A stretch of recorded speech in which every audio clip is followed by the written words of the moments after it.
Good morning. Welcome to EXL 321A. This morning we'll talk about virtualization with Lync 2013. Just as a reminder, we haven't had a lot of our evals filled out yet for the track, so if you guys have been going to some Exchange or Lync sessions the past few days, or sessions in general, I should say, if you could take some time for those, we'd appreciate it. We do actually keep track of all those. One point is, as speakers, we do actually read all of your comments, so if you have positive or negative feedback, we try to incorporate that. The track owners also do incorporate that. And as a secondary one, internally, right, we tend to compete among the tracks. So if you're going to the Exchange and Lync tracks, we like to beat the other tracks for that one. So we take your feedback and hopefully do a better job, and we try to win. But so primary point, right, we do value your feedback and record it. And secondary one, we always try to do a better job than the other ones, and hopefully that competition makes for some interesting topics and interesting speakers as you guys come out. So thanks for your assistance there. This morning we're going to talk about virtualization in Lync. We'll start out covering the hardware planning portions around that, and then we'll spend about 45 minutes to an hour going over guidance that we have, both a combination of what's supported and not supported, as well as what's really we focused on in this one is around recommendations that we've learned from virtualizing workloads such as Exchange and Lync over the past 5 to 7 years, both at Microsoft and from customers in the field. What you're seeing has not been presented at a TechEd prior. We've developed this over the past 6 months or so, just in general from questions that customers and partners have asked us. So what I'd like to do for this one is usually we take questions at the end to kind of keep flow and make sure our timing is accurate. But in this case, we'd like to take questions live. So if you have questions on some of the content, raise your hand. I'll repeat it and go through it, and we'll try to make this one a little bit more dynamic than, you know the phrase I'm looking for, interactive than we typically see on some of the sessions. So with that, let's go ahead and show you some guidance on planning and sizing your Lync 2013 environment, specifically around the virtualization aspect. With Lync 2013, if you're coming from a Lync 2010 environment, there were some core architectural changes. The big ones here are that we've tried to simplify the server deployment model to be fewer servers. A lot of our feedback from the versions of Office Communication Server in Lync 2010 was to deploy Lync and to have all that functionality required a large server count. And so either you're deploying a large number of physical servers or a large number of virtual guests. That becomes complex to manage. There's questions then around how do you size and plan and numbers of these different roles. So with Lync 2013, and as server capacity has increased from a hardware perspective, we've tried to co-locate as many of these servers or services onto as fewer servers as possible. Another question that we get is at Microsoft, right, you release a product like Office Communication Server 2007 R1, and you have this option for expanded or co-located topology, and then in 2007 R2, you change that model again and you add some roles, and in Lync 2010, you have these different roles, and what's the guidance or why sometimes you have these different roles and why sometimes is there a concept of co-located or separation of roles? The summary answer to that is that we plan in the Exchange and Lync product groups to target a specific hardware chassis. Typically that's a 2U or a 2-socket 2U server with some local storage and some memory, because that's the most cost-effective commodity server to purchase. And so in general, most organizations are buying a server of that hardware platform. So we know what a 2U server does from a CPU perspective, right? If we go back 6 or 7 years, that might have been a couple or 1 or 2 cores per CPU. Now we're seeing, you know, hex cores, 8 cores, et cetera, going forward. So what we are able to do with the code base is sort of align what we can run effectively on that hardware platform or with that number or amount of CPU cycles available to us. And so when we have more services than can fit on that standard 2U socket, we will have additional roles in the Lync and Exchange environments for you. When we have enough CPU capacity to co-locate that, we prefer to co-locate that. In general, we like to have a smaller number, or a larger number, I should say, of identical servers rather than subsets of dedicated server roles, because you have higher availability. So if you have, for example, let's say 4 servers to choose from, right, and we have roles A and B, in that one. In the Lync case, you could say front ends and back ends, or let's say front ends and AV MCUs, for example. And all four are identical. We can lose half of those servers, but the server stays functional. If we have server types A and B, and we split those four servers into 2 of A and 2 of B, and we lose 50% of our capacity, and those both happen to be A, we've lost functionality in the service. So in general, when we're planning, we like to have a larger number of these co-located brick-type server model as we deploy them, and that ensures that as we lose some of these bricks in the service, or in the from the resource perspective, right, the actual service stays up and available for end users. So with 2013, we've brought back the AV MCU onto these servers. We know that we have enough CPUs when we're targeting the commodity servers that are shipping today. We've co-located the XMPP gateway. We don't need you to deploy in your perimeter network, right, an additional type of role for talking to XMPP-based systems. The XMPP communications and Lync will flow through the Lync edge servers and the Lync front-end servers that you've already deployed. And this is encompassing the fact that we've actually increased CPU utilization on Lync itself. So we've added things like multi-party HD video, right? These are very high CPU intensive operations. However, our testing has shown, and we'll show you the hardware specs that we tested against in a moment, that using that hardware platform and having all these services co-located will still provide an optimal end user experience for Lync functionality.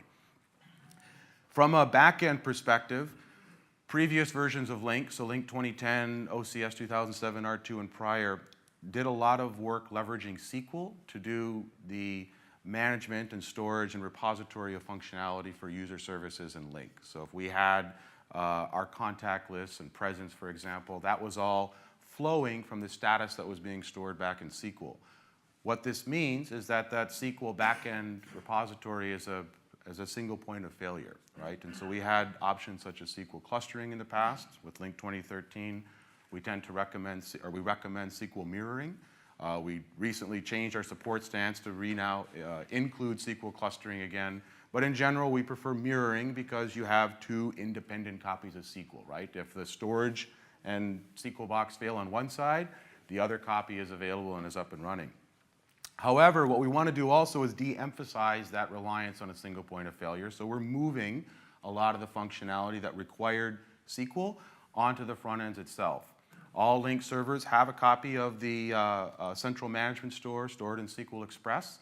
And so we have this database capacity on the nodes. And so by moving some of that functionality off to the front ends, we decrease our reliability on SQL. And so with Lync 2013, we can have some momentary outages on the backend server, and we'll still provide the end user experience because they can register to front ends and we can cache that information while they continue to operate. So goal being, we want to have this concept of bricks, right? Lots of identically configured servers, all running services. We'll use software to replicate the information or move that between them, and therefore we can have outages of any one of these particular platforms, but still maintain that concept of service availability.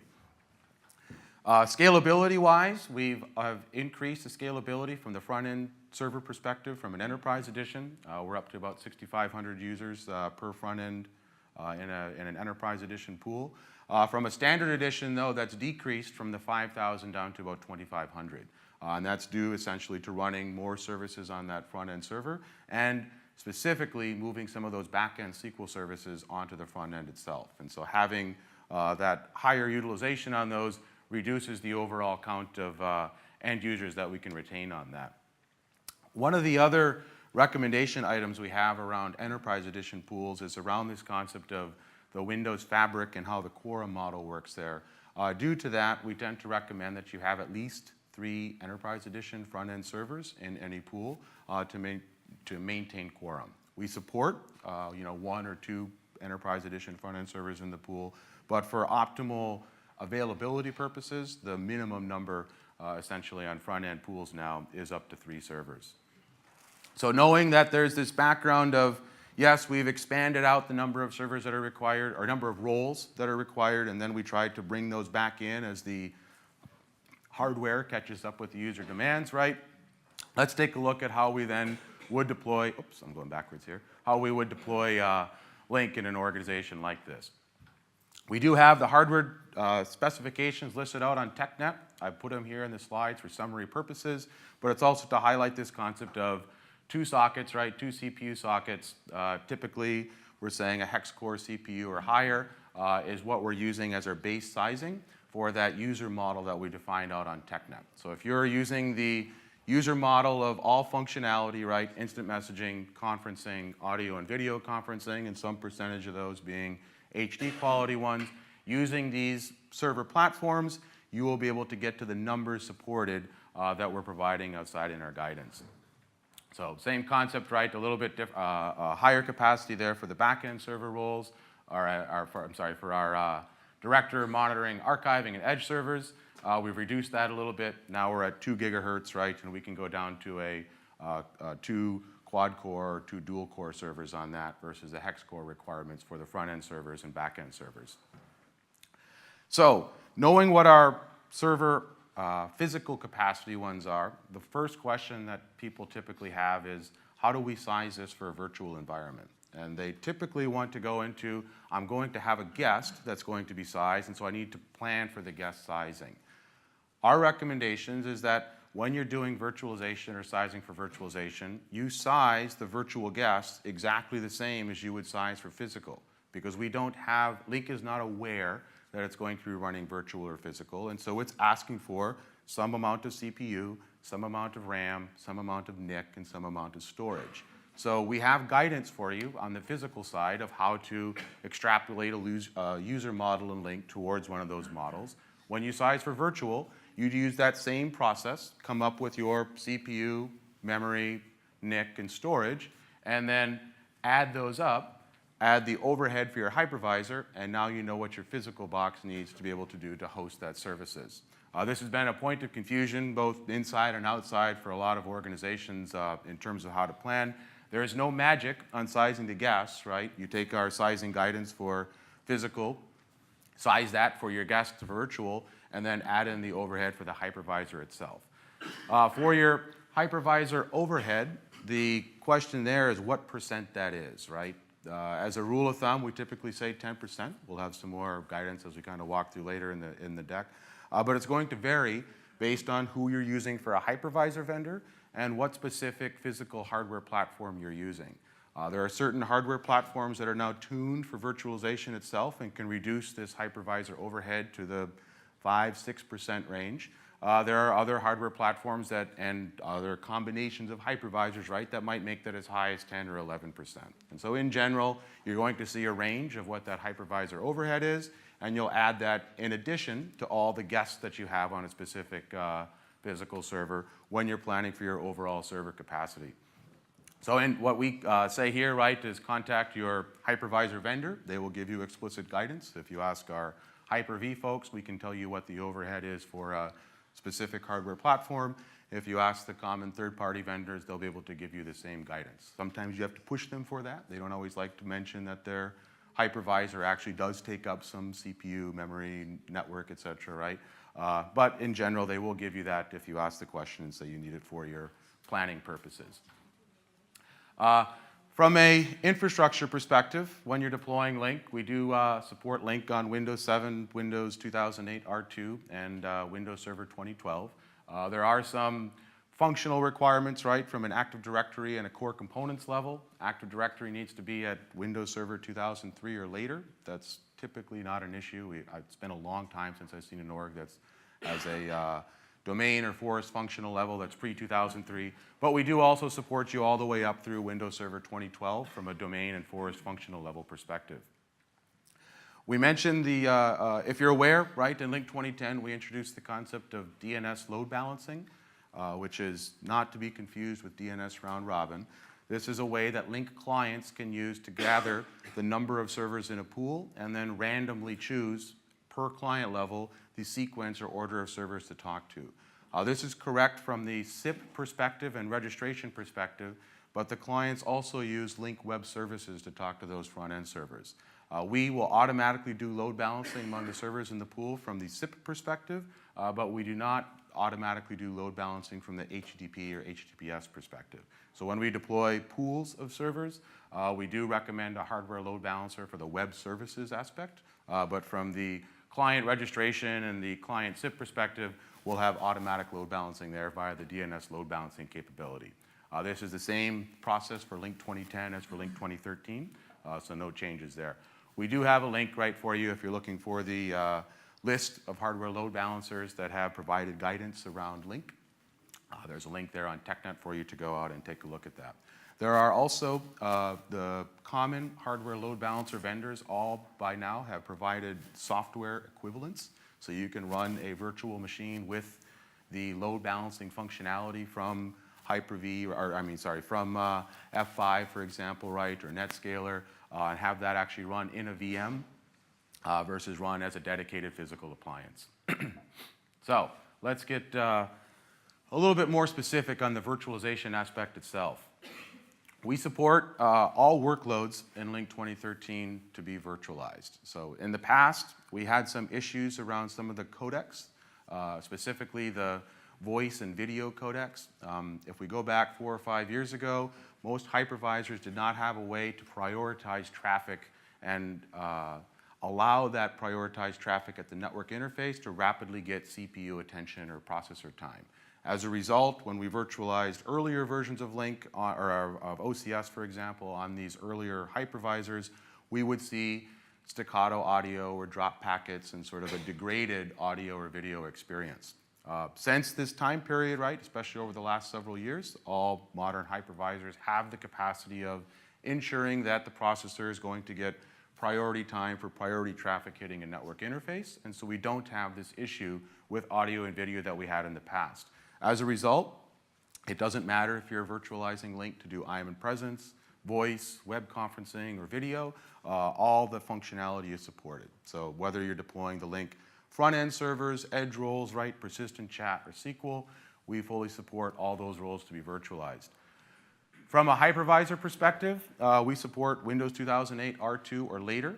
We obviously would recommend Windows Server 2012 or Hyper-V version 3, as that has some significant improvements. We'll talk a little bit about that later. From the guest and host level, as well as VMware ESX5 or later, and or any hypervisor that's on the SVVP, or Server Virtualization Validation Program.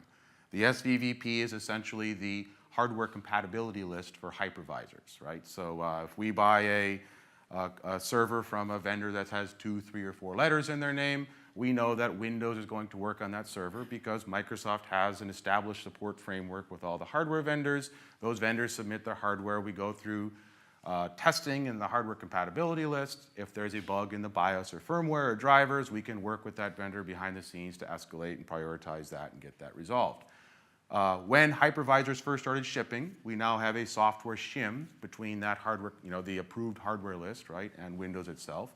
And initially, we did not have a way to work with those hypervisor vendors to validate that if we had an issue or problem, we could go back and talk to their developers and share code back and forth. SVVP is that process. All the major hypervisor vendors are now part of the SVVP, or Server Virtualization Validation Program, and so therefore we can support applications such as Lync or Windows running on top of a virtualization vendor that is part of SVVP. As we pointed out, we use the hardware recommendations and hardware planning guidance to plan whether we're planning virtual or physical. So we're sizing for, as I call it, a Lync instance, right? So we go through our planning, we figure out that we need X number of servers or X instances. Then we can make the decision, should those instances be physical or should they be virtual? If they're physical, we go out and procure the physical hardware required for them. If they're virtual, we request guests with those with those instance characteristics, right? Number of CPUs, or number of sockets, or number of cores, essentially, amount of RAM, network, and storage, and then add the hypervisor overhead when we give that to the hypervisor team to ensure that we're getting that functionality as required.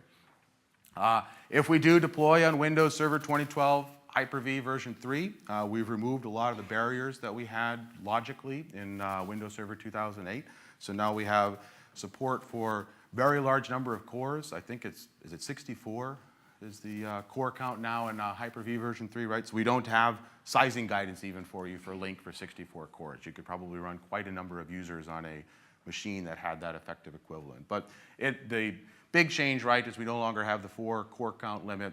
We've also got some significant improvements around the networking stack, which will help with things such as media traffic. There are some virtualization features which are not currently supported. The common ones would be quick or live migration and VM replicas.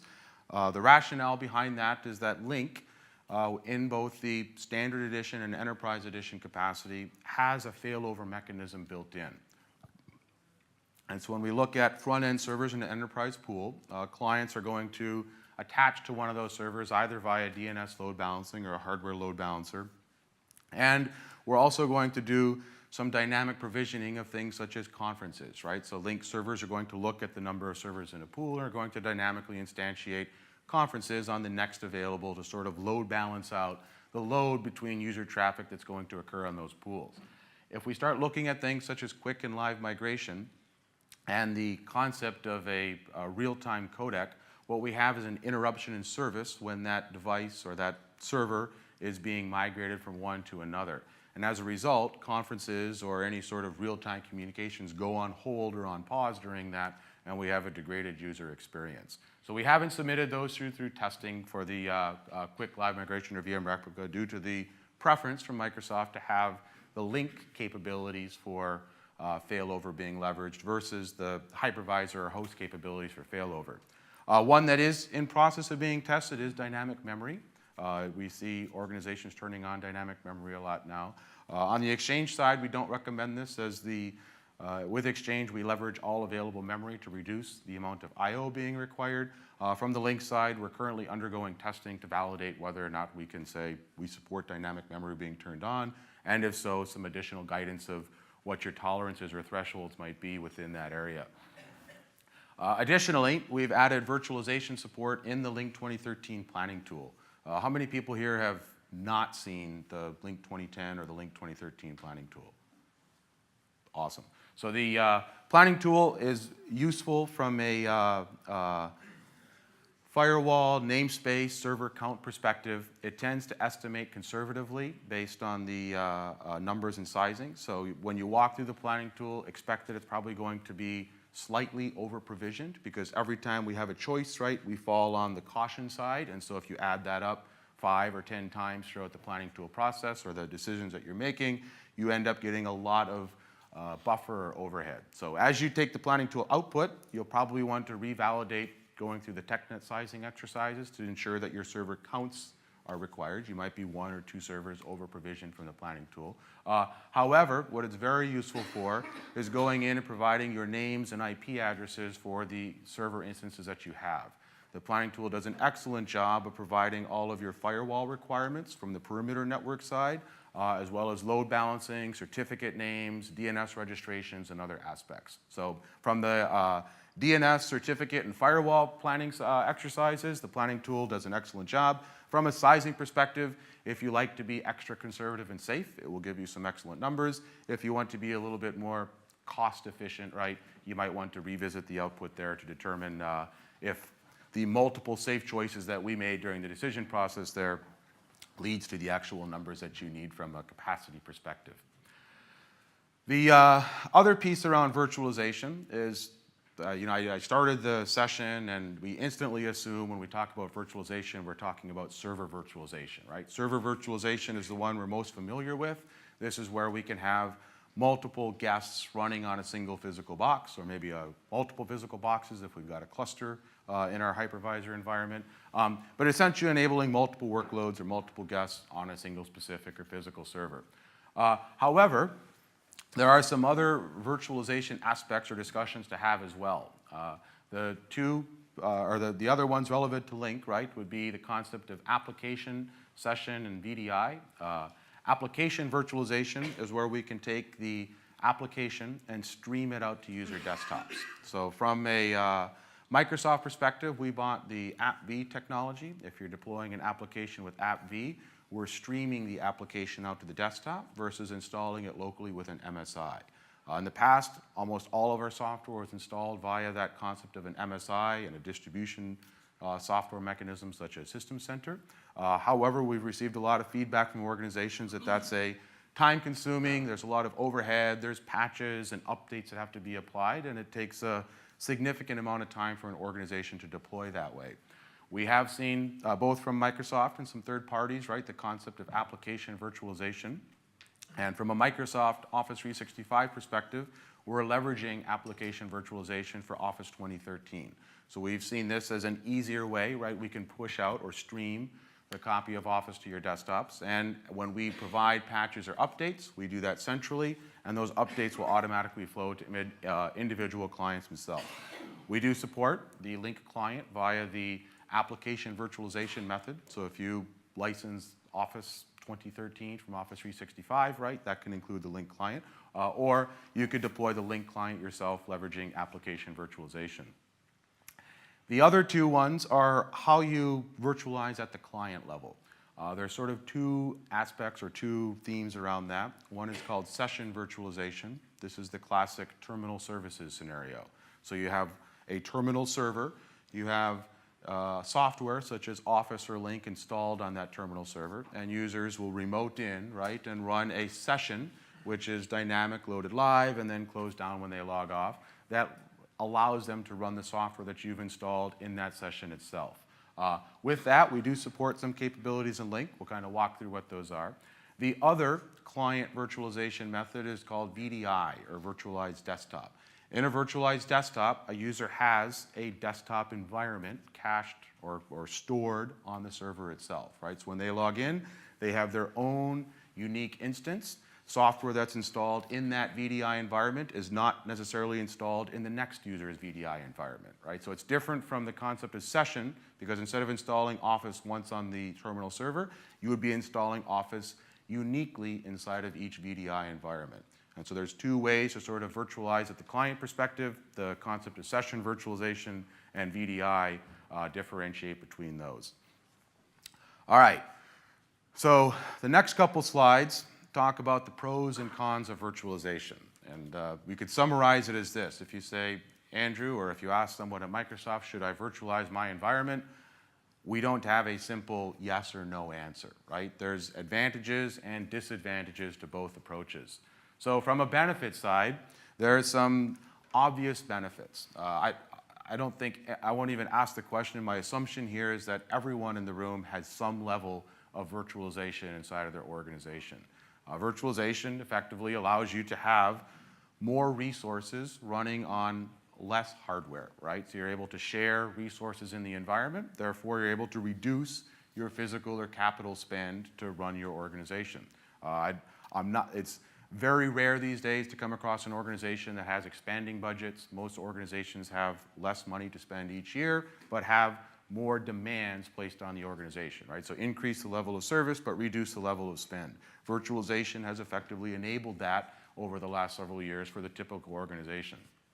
There's other benefits besides cost. As we look at the Microsoft 2U model, right? If we filled your data centers with lots of 2U servers, we consume a lot of space and power.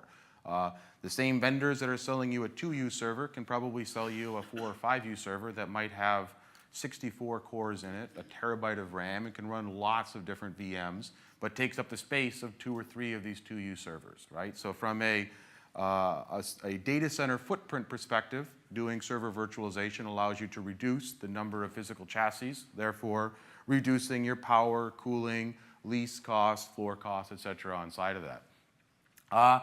There's advantages around just deploying or provisioning systems, right? So typically it's faster to purchase a smaller number of these higher capacity servers and then provision instances for the applications you wish to run. So if you want to run 20 Lync instances, you request 20 guests from your hypervisor farm, right? And you'll have those available probably within hours or a day or two, versus if you had to request 20 physical servers, you're going through a capital process and it takes days, weeks, or months to go through that process.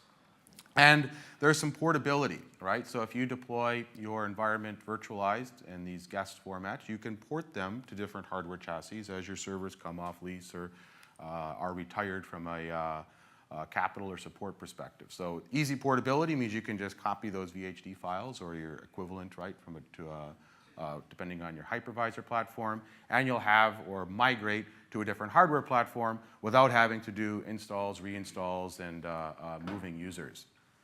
So I'm still on benefits here. Where am I? There we go. Other aspects, right, are around deployment times. As we said, first of all, you'll get your guests faster, but in general, there's the concept of server to admin ratios, right? We have fewer physical devices inside of our data centers, therefore we have less hardware to support. We have fewer things that can go wrong. There's operational efficiencies. I could spend probably an hour talking about benefits of virtualization. You could probably get that in another session from the Hyper-V or VMware or Citrix guys as well, so I won't go through all, but in general, you're aware there's significant benefits. The catch to that, though, right, is that there's also some considerations or challenges around virtualization. Now, we can kind of summarize all of this by saying that these challenges are related to sharing, right? So if we go back 30 years, we had mainframes and we had time sharing, and one of the reasons we moved away from that is when we do sharing, we're dependent on other workloads. And so when we have other workloads running, if they're consuming all of the CPUs, our environment or our workloads aren't going to be able to obtain that, and we'll see a reduced performance or some sort of negative impact from a service perspective. So what we've done over the next couple slides is try to lay out what are some of these challenges and what to be aware of. So as you go through planning, it's not a black box, right, but it's something that you'll have some clear insight to. The first one is around the guest core count. So we'll have hardware sizing, talking about how many cores you need for either your front-end, back-end servers or your director/ed servers. You'll then go to your hypervisor vendor or your hypervisor environment, and you'll request some guests, right, with those cores themselves. Some hypervisors have limits, right? So in 2008 R2, we had a limit of 4 cores, so you couldn't provision a guest with more than 4 cores. Other vendors have, we'll say, practical limits, right? So there's logical limits, which might say 8 cores or 16 cores. But then there's practical ones which say, well, even though we support up to 8, we find that for performance reasons, we really cap out at 6, right? And so you might be provisioning a guest with 8, but you'll see that the guest with 8 cores actually has less performance than the same guest that has 6 cores due to the way their code base operates. So there's some investigation at the hypervisor level. There's a very common one that 6 to 8 is probably the one that, I won't mention any names, right? But talk to your vendor to find out what that actual recommended limit is versus the actual published one or documented logical limit. Another common one is around all of your guests in the pool, right, on the same physical server. So if I deploy Lync Enterprise Edition and I have 3 front-end servers in my pool, the goal of those front-end servers is to provide availability in the case of a failure. If all 3 of those guests run on the same virtual or same physical host, and that physical host goes down, my Lync service goes down as well. So when I'm carving out the locations, I want to be aware of the fact that I should balance my Lync front ends, right, or my Lync availability across my back-end host availability as well. We also have a support stance there that says you cannot mix physical and virtual inside of a pool. So we don't support having 1 physical and 2 virtual or some combination of physical and virtual inside of the same pool. A pool is either all physical or a pool is all virtual. Another aspect is that we recommend that all of your guests be sized the same. If you have some guests, let's say 2 front ends in the pool have more capacity than the 3rd one, Lync is not aware of that. So Lync doesn't know how to balance user traffic among the servers in a pool if the servers are sized differently. It won't put 2/3 of the traffic on the servers that have more capacity than the server that has less. So we want all servers in the pool to be sized equally. So not only would we say sized equally, but we wouldn't want one of those servers in the pool to be on a hypervisor farm that has heavy load, right? And the other servers in the pool to be on a farm that has light load. Anytime we have traffic go to the one that has heavy load on that pool or on that farm, we're going to see some performance issues there. We already mentioned the issues around quick migration, live migration, vMotion style technologies. We have it here for reference there, same topic as I discussed back earlier. Another issue with hypervisors today is that there's no capability to do what we call resource segmentation or resource isolation for all 4 core resources. So we need some processor, we need some RAM, we need some network, and we need some storage. There are varying degrees of resource segmentation and isolation for a subset of those. So CPU, for example, right? Most hypervisors can limit the number of CPUs or cores, essentially, that you can assign to a guest. But we have no way of guaranteeing throughput to storage or throughput to network. We're starting to see some of the ones around network, but we don't have firm guarantees on that typically from a hypervisor you're buying today. As a result, this means that other guests that run in your virtual environment can have a negative impact on Lync. So if you have a Oracle database or a SQL database or Exchange, right, and all of a sudden it starts to go through some heavy load, and on that same physical server there are some Lync guests, and one of those other guests decides to do a large network transaction. Meanwhile, you've got some Lync conference activity occurring. You will see degraded Lync conference activity, right? So when we share, and we don't have a way to guarantee Lync a certain amount of bandwidth through that hypervisor interface, we will see some risk or potential there of reduced performance in Lync. We talked about the hypervisor overhead. That's going to range, the ranges we see today are around 6 to 12%. We usually use 10 as the rule of thumb, but talk to your hypervisor specifically for guidance there. They'll tell you what that overhead is for sizing. Root partitions, if you're running Windows Server, for example, there's the concept of the root partition and the guest partition. The only applications we support in the root would be the concept of your hygiene, sort of antivirus or systems management type software. We don't want to have a Windows Server that has Exchange or SQL installed at the host and then has Lync installed as the guest itself inside of that. Storage-wise, we recommend that the storage is either fixed disk or pass-through storage. The rationale behind that is when we use the dynamically expanding disks, every time that disk expands, there's a little bit of overhead taken up both from a CPU perspective and a storage perspective, and that can cause a delay for all, and not just Lync, right, but for all other guests running on that physical host. So from a Lync perspective, we want those storage aspects to be fixed disks or pass through. That ensures that we don't have this growth problem in terms of a performance penalty. No support for dynamic memory today. As I said, that's going through the testing processes right now, so we might have a revised story later, but in general, that's not there now. We had an active thread internally at Microsoft, and I think this one kind of summarized it. You'll see from some of the virtualization or hypervisor vendors, right, it runs better virtually. And if you think about it, that really can never be true, right, because when I'm running a hypervisor, I've got several more million lines of code between my application and the processor and the core infrastructure itself. So anytime we have virtualization, we're going to see this overhead layer when we want to account for that when we plan for the physical host that contains all the guests, as we showed you back with the overhead of the virtualization itself. So let's look at the CPU components, right? One of the options from a hypervisor vendor is the concept of oversubscription of CPUs. So if I have a physical host that has 48 cores, for example, I could provision typically hundreds of cores on that physical host. That would be called oversubscription, right? We're assigning more resources to the guests on that host than are physically available in the box itself.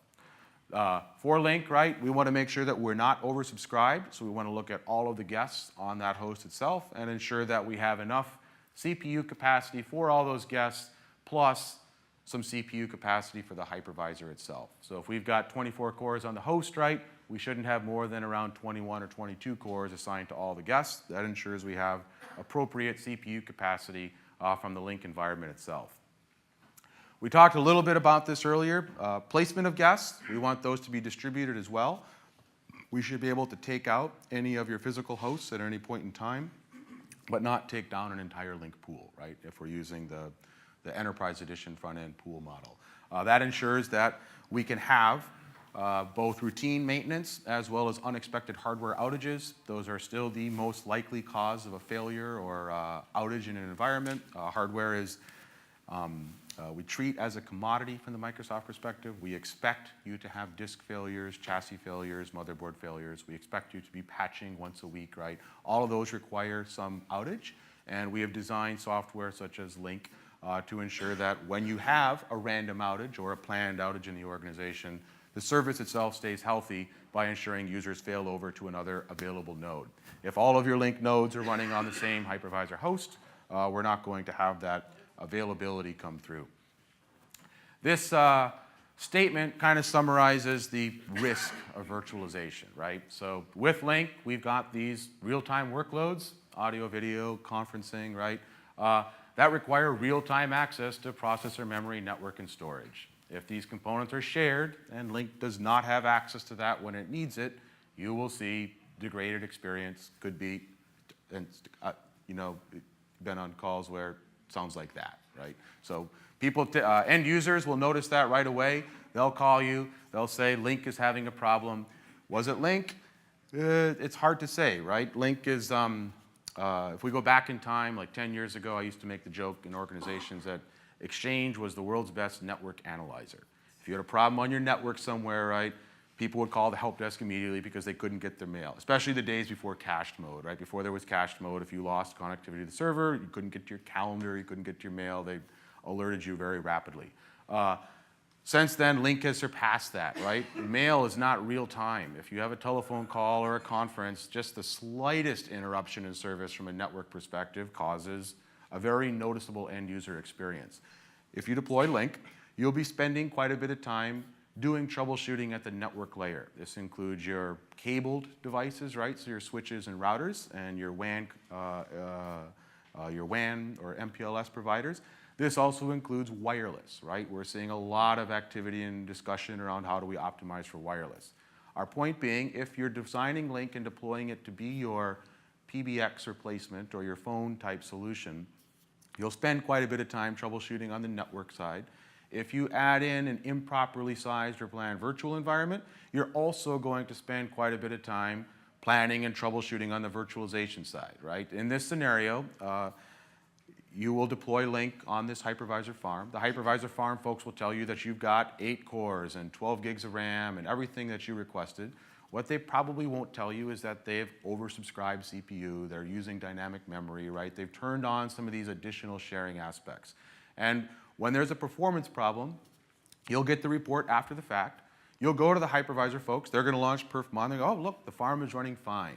But what they can't show you, right, or what they might have difficulty showing you is an hour ago when this problem occurred, there was another guest on that farm that was running at high utilization and caused some issues with Lync. So when you're sharing extensively, it adds to your Lync troubleshooting. It means that you're not just going to be troubleshooting on the network side, right? You're also going to be involving another team at the hypervisor layer to do some analysis of what happened there. The last sentence, right? The analysis of physical and virtual guests later may show normal ops. It's only the periods of high utilization. If you've done troubleshooting from a storage area network perspective in the past, you know how this is. It's actually very identical with network. The problem is never them until you prove it to be them, right? Which requires additional effort on your side to sort of show that the problem is actually on the storage area network or on the hypervisor side or on the network side. So, concept of HA, DR, and talking about the different types of roles. We mentioned this concept of bricks. So with Lync 2013, the front-end server role, we've tried to move or consolidate the services there. We're even moving some of the back-end portions.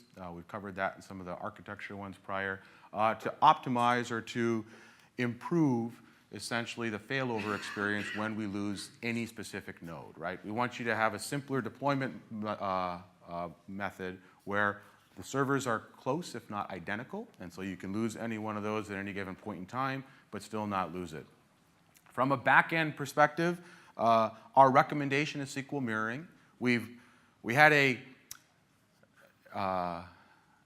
SQL support stance that didn't have the highest clarity when we announced Lync 2013. We said if you had Lync 2010 and you had SQL mirroring and you upgraded to Lync 2013, we'd still support you with SQL clustering.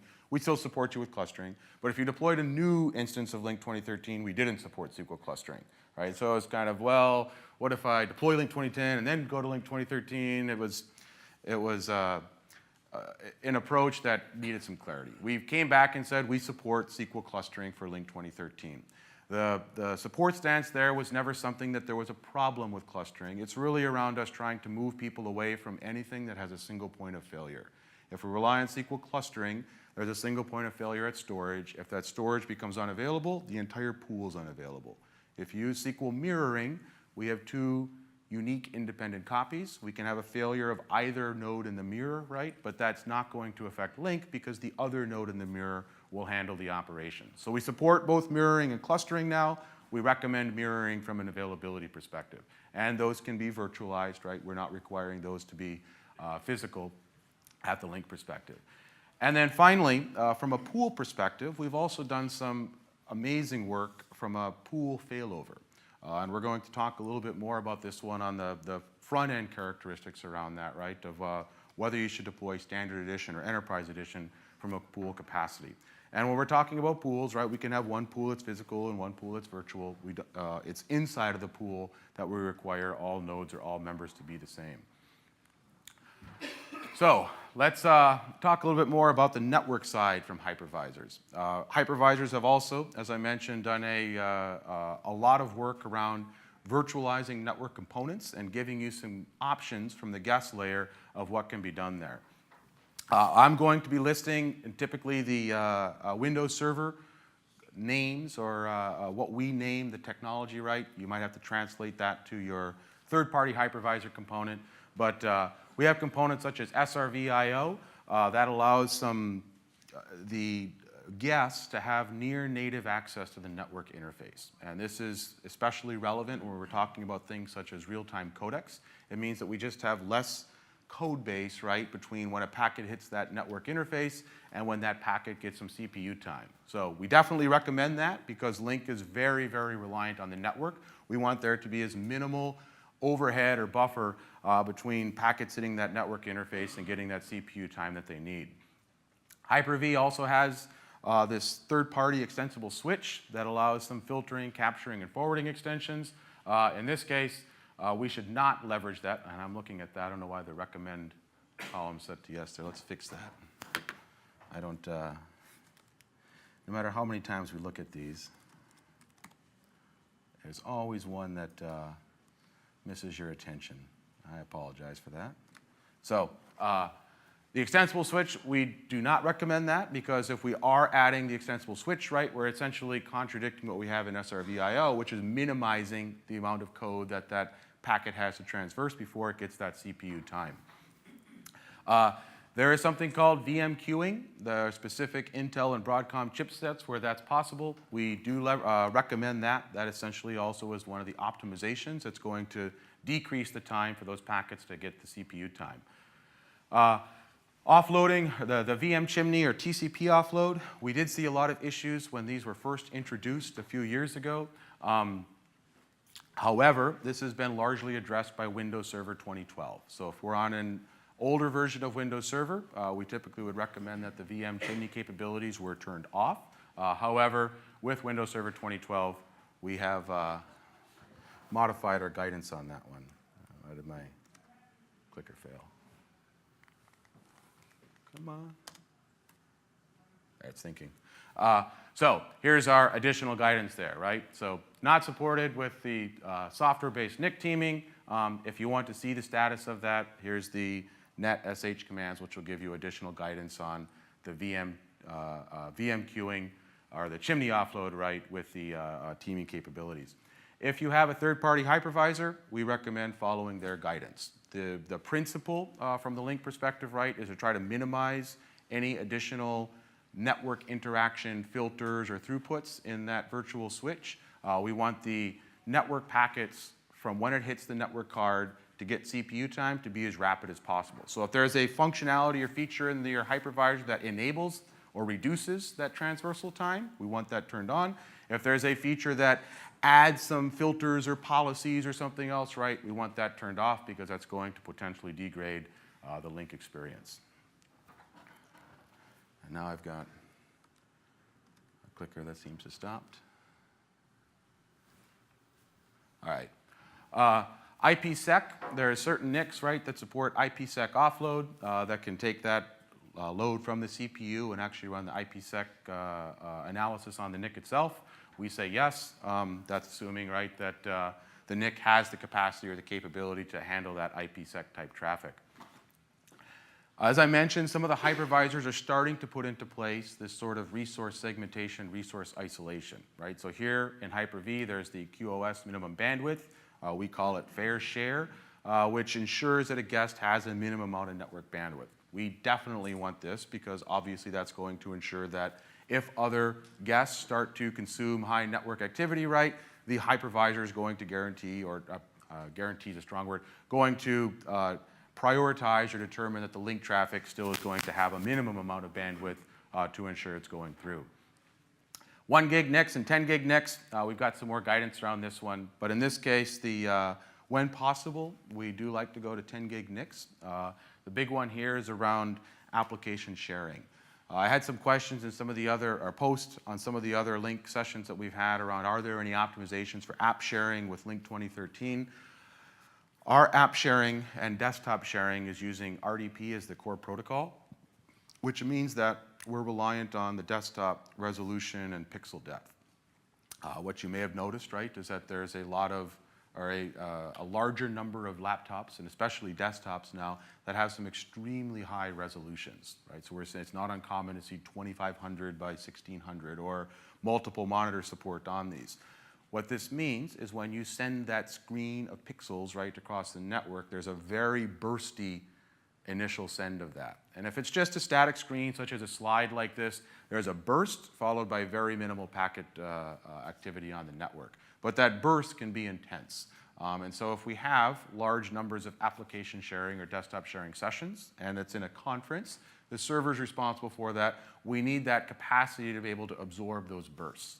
And so having 10 gig NICs, right, or multiple 1 gig NICs, especially in a shared host perspective where there's other guests running as well, helps enable that we have the bandwidth to accommodate some of these bursts with the large or with the app/desktop sharing. Things that can make it worse, right, is so on my animations, I'm just going slide and it shows one slide to the next without any fancy transition effects. If you're adding those transition effects in your sharing session, right, that's obviously going to increase dramatically the number of pixels that are being sent across the wire, and you'll see a reduced performance or a performance penalty essentially in NIC. So guidance, right, around 1 gig and 10. If we have 1 gig, we need at least 1 for the virtual machines, 1 for the physical host. You might want to increase that number again, right, if you've got lots of network consumption guests running on that physical host, or if you're doing some large application sharing or AV conferences. Essentially, if you expect high Lync bandwidth, right, and we've got an excellent Lync bandwidth calculator to help you estimate that, we're going to have to increase the NICs. If you have 10 gigs or 10 gig NICs, right, you might want to look at some VLANs to segment out your traffic. We don't want to enable the management OS to share the NIC with the guest. We want that 10 gig NIC dedicated to the guests right on there, and a separate network interface dedicated for the host management and the host interfaces themselves. In Hyper-V, this is where you're choosing that option, right? So allow management operating system to share this adapter, we would say should be unchecked, and you have a separate adapter that the management and operating system is using for its network connectivity. Processor-wise, right, we mentioned the concept of the hypervisor overhead. You now know how to calculate that, size your guests using the same guidance as we use for physical, and then add the overhead that your virtualization or hypervisor vendor gives you for the CPU portion itself. We've started a recommendation process this year at Microsoft saying that what we're noticing is that as organizations deploy Lync in a virtualized environment, and as these virtualized environments went from a few servers that were dedicated maybe to Lync that just happened to be virtualized to these larger virtualization farms running lots of different hosts and applications, we recommend running stress performance testing. This is the trust but verify, right? So you're going to request some guests from your hypervisor farm. Those guests will come back provisioned as exactly as you requested. Some number of cores, some amount of RAM, some amount of network. But until you simulate load against those, you really have no idea if that farm is able to back up what those guests have been provisioned to. So we have the Lync 2013 stress and performance tool set, which will simulate the traffic right and allow you to sort of validate. So build your Lync environment on that, on the farm, run the stress and performance tools, and you'll be able to know, did they provision the, even though they provision the guests appropriately, is there oversubscription or are there other applications on there that might cause you performance issues once you run your full Lync load on that environment itself? So from our perspective, if you engage Microsoft, we're starting to take a firmer stance essentially on if you have this large farm environment, let's run a stress and analysis tool set against that after we design it to make sure that the guests that were provisioned have the appropriate capability, connectivity, and throughput. Memory, as we said, no dynamic memory sharing, right? And that's going to be at the hypervisor host level itself. It's not something that we turn on or off for each individual guest. We want those Lync guests, if they're allocated 12 gigs of RAM, to have 12 actual gigs of RAM, not 12 gigs of RAM shared between some additional guests on that platform. From a storage perspective, right? File formats, we want the, we already know a fixed disk or pass-through storage, right? We want those to be formatted with NTFS. We say fixed or pass-through disks. We don't want the dynamically expanding ones. There are some hypervisors that provide options for storage mobility, being able to move storage around. We turn that off because obviously moving the storage around dynamically is going to have a negative impact while Lync is running. Same process for data deduplication. In Windows Server 2012 Hyper-V and some other third-party ones, there's an option for data dedupe.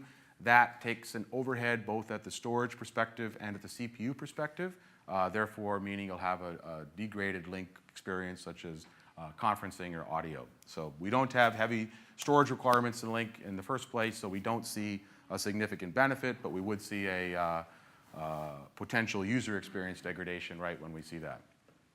Quick migration, live migration, we already covered, that's not supported on it. Host OS software, don't install anything there. And then finally, auto-tuning. What we're seeing on the larger farms, right, is the concept of using some tuning at the hypervisor level to automatically sort of port guests around or adjust memory requirements or CPU requirements based on the actual usage of those guests.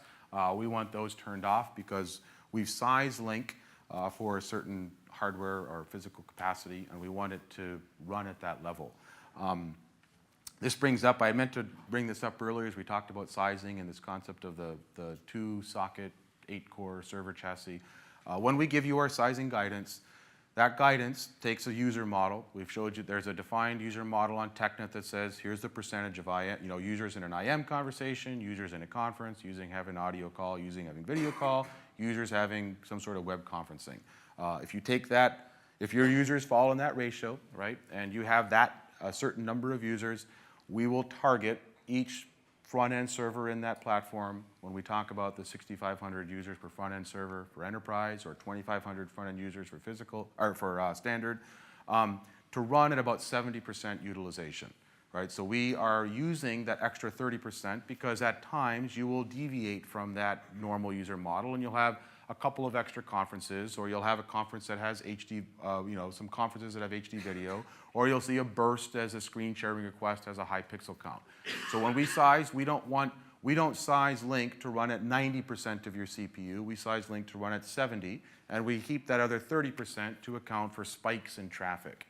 If your hypervisor notices that Lync is always running at 70 and decides to reduce the capacity to Lync, right, so that's more like 90, you don't have this capacity to absorb spikes, and anytime you have excessive traffic, which will happen regularly, right, you will have a degradation of the end user experience. So we want 70, and we want that extra capacity there for the spikes in traffic that will inevitably occur, so therefore we turn off that auto-tuning capacity. We talk about this workload management, right? So Lync, when we schedule a conference, we have this concept of, in the code base, we call it the focus and focus factory, and that accepts the conference initiation. So the first person that clicks on the join link, we talk to Focus, right? It's going to go out and find all the servers in the pool that have conferencing capabilities, and then choose one of those servers natively, right? So we're going to load balance the conferences among the servers in the pool. What we're not aware of is if, like I said, you've got different hardware capacity on the different servers in the pool. If so, we're still going to load balance, assuming that all the servers are identical. And so we don't want the guests and Lync to be different sizes in the pool. Lync is not going to be aware if the hypervisor is changing either dynamically or we've got different sizes, right, on those workloads itself. If we have that, we'll get some bad workload management decisions. We want that decision logic, right, or the framework that we have in Lync to work effectively and ensure that no matter which server the conference is provisioned on, users will have a good experience on that conference. All right. Questions on virtualization? I think I spent about an hour running through that one. I know it was relatively quick. I didn't see too many hands go up on that. Yes? Quick question on the SBA. Yes. Can that be virtualized yet? Question is, can an SBA or an SBS? I should click. Yes. So question is, can an SBA be virtualized? An SBA, by definition, is half Lync, so a Lync server running as a registrar for those endpoints. The other half is the hardware component, which would be your PRI interface or SIP trunk or something. So we can't virtualize the PRI side, right? So an SBA can't because we have that hardware side. There's the way you'd virtualize it is we use something called an SBS. So an SBS is a survivable branch server, which could run as a VM at that location and provides the registrar half of an SBA, and you'd pair it with a traditional hardware gateway. So you could run a virtualized SBS with a gateway, or you'd run an SBA which has the SBS and gateway together. I think where I was coming from is the only direct SIP provider in Australia is MyNetphone, I think. Okay. So with the SBA, it'd be like to sort of, we could start to push them to, because I mean, if we're doing a SIP trunk, there's no reason why they couldn't do their gateway as virtualized, really. So, Yeah, okay, yep. So question is really saying, like, if my provider doesn't have PRIs, right? My provider's already switched the data and I want to go SIP into Lync itself. At that point, we wouldn't say you would even deploy an SBA or SBS. What we would say is an SBC or session border controller. Does that provider require an SBC or could they go straight to Lync? Yeah. Pardon? Most of them. Well, yeah. So if the provider requires an SBC, you'd run an SBC. That would be your firewall, essentially, right, from that provider to your Lync environment. Some providers will let you go right to Lync directly, in which case you don't even need there's only one. Yep. In general, they want that SBC functionality to sort of segment off their traffic. But you wouldn't need the gateway. The concept of the SBA is really there to provide the PRI interface. So if you had a provider with a SIP trunk coming in, have that come into your Lync environment and have a SBS or survivable branch server, which could be a virtualized device on it. So the SBS is the Lync half of the SBA. So there's no difference between the SBS and the SBA, really? The only difference is that it's one device versus two devices, right? Yep. So question is, what's the difference between an SBA and an SBS? The SBS is the Lync half of an SBA, right? So if you add an SBS plus a gateway, you have a SBA. If you buy an SBA, you get those in one chassis. So that's the only difference there. Lync 2013 Standard Edition. What we found, right, over the last 6 months to a year or so as Lync 2013 has been out, is this concept of organizations reevaluating the concept of enterprise.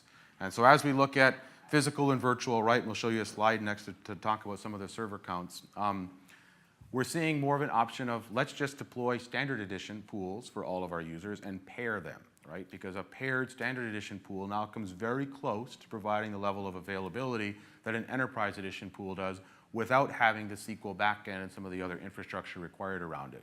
We don't need hardware load balancers because we only have one server per pool, so we don't have to load balance the HTTPS traffic because there aren't more than one server per pool. No SQL Server backend, right? We're still running SQL Express on those front-end servers, but it's handling all the SQL functionality. No DFS file share. If something fails, the most that fails is a single pool, right? Which is a subset of our user population. So we have, if I deploy, for example, 4 standard edition servers and 2 paired pools, and I lose one of those, and I had 4,000 people spread across them, the most that are impacted are 1,000, and they have a failover to the other pair or the other standard edition server inside of that. The next graph kind of shows the breakout even for very large organizations. I'll get to that in a moment. And when we put the users on there, in general, when we talk about this brick model, we try to move away from the 100% zero, right, or the active-passive type model, to the 50-50 model. And the reason we like this concept of 50-50 is that in the case of an outage, half of the people are completely unimpacted, and the other half have some impact, right? So you as an admin kind of determine what those levels are. But what it means is that in that failure mode, you don't have all the users going through the recovery process. Half of them are okay. Half of them, you'll require some administrator operations there. We've also made some functional changes inside of Lync itself. We used to have, for voice routing, some pool dependencies around that, but now we have this concept of selective trunks, and so it doesn't require the mediation servers to be specific to that pool, right, or to be in a pool themselves. We can have those trunks that are available on the selective aspect itself. And I keep forgetting that my clicker died there. What's triggered this, right, is even internal, we've noticed when you start to look at even very large organizations, right, up to the 40, 50,000 mark, you can deploy a Lync environment with standard edition that requires fewer servers than enterprise edition. So when we're down in the 10 to 40,000 user counts, right, we're seeing fewer standard edition servers required to support the overall load than if we do enterprise edition with SQL and mirroring and all the other components required around that. So as a result, you have a brick model, right? All the servers are configured identically. We have a simple deployment model, and we have an impact when there's an outage that's going to be less than that in the enterprise edition scenario. We have some guidance. Obviously, you want to use what we call site-based federation routes. Ewan and I are going to cover some more detail around these aspects in the HADR session, but we wanted to highlight this one here as well. For the SRV records, we just create some different weights for each one of the pools associated with it.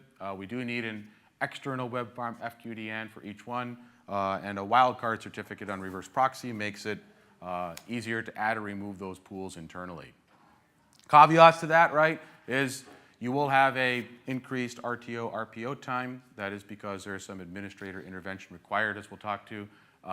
There is a manual pool switchover. We have to type the invoke CS pool failover. However, once we invoke that, the people who are on the failed pool will re-register and have all their functionality on the other pool inside of the organization. There's a change if the next hop from Edge turns out to be the pool that went down. We might have to change that, right? Response groups associated with that would have a manual switchover assigned there. Where do we assign users, right? Well, let's say we had 6 pools in the organization. We want those users to be split up. There's some anticipation or planning of how to break that out. Theoretically, you could say more complex to manage because of the top 5 bullets. However, there's the corollary of we don't have hardware load balancers, we don't have SQL, right? We reduce some administration on that side as well. And there's your PSTN conference DID is going to be associated with a single pool. If it's a standard edition, right, that's a single server, single point of failure. And same concept for OA, as that also points to the pool level. Sizing and managing tools. We told you about the planning tool. I think you're already aware about that, so I won't spend a significant amount of time. We've added a lot of capability in Lync 2013, including the support for virtualization. Go through it. Remember, it's going to estimate conservatively. You'll have great firewall port, certificate, and DNS guidance out of the planning tool. You might need to reevaluate the server count that it provides or does as part of the feedback. Topology builder. We have added functionality there as well, right, around SQL mirroring and paired pools. Office web apps are all new from the Lync 2010 side. Those exist in Lync 2013 and will make it easier for your planning. So with that, I think I just saw the 5-minute sign left. Any other questions regarding planning or virtualization? Yes. Oh, and sorry, I forgot to give out you asked the virtualization question back there. You're welcome. Yes. For some reason, I thought wildcard certificates weren't supported, but you mentioned that. Yes. Question is wildcard certificate and support.